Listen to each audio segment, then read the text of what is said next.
Je suis Ali Akbari, muséographe et chef de projet de l'exposition Sex Appeal, la scandaleuse vie de la nature au Muséum d'histoire naturelle de Toulouse.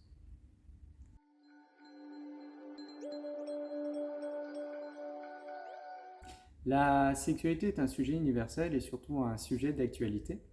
On la retrouve dans les médias, dans la bande dessinée, dans la littérature, dans le cinéma. Nous avons Sex Education qui a eu énormément de succès auprès du jeune public.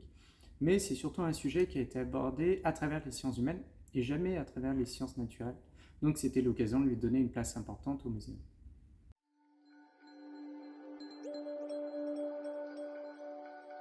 La sexualité humaine n'est pas abordée dans l'exposition, elle n'a pas de place d'ailleurs dans cette expo. En revanche, le public, qui est lui humain, va naturellement se confronter et se comparer à la sexualité des animaux qu'on va lui présenter. Et surtout, tous les goûts sont dans la nature.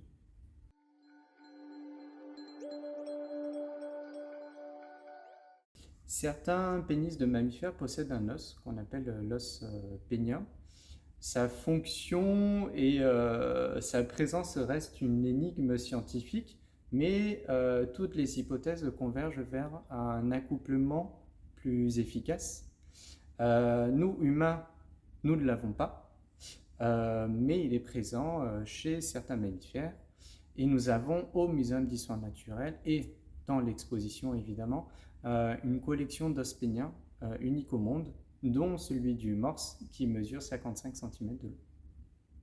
Et chez les femelles, nous avons un équivalent, l'os clitoridien, qui est encore bien plus rare et plus mystérieux que l'os pénien.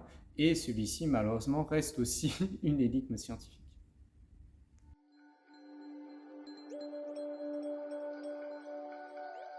Alors la relation entre les plantes et les insectes, les plantes à fleurs surtout, c'est une relation assez unique dans le règne, dans le vivant en général.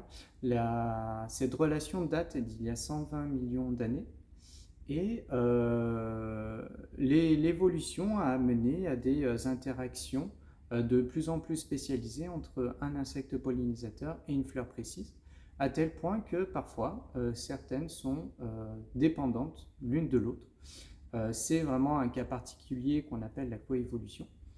Dans l'exposition, nous allons présenter notamment le cas le plus emblématique de coévolution, celle de l'étoile de Madagascar et le sphinx de Darwin qui est semblable à un papillon.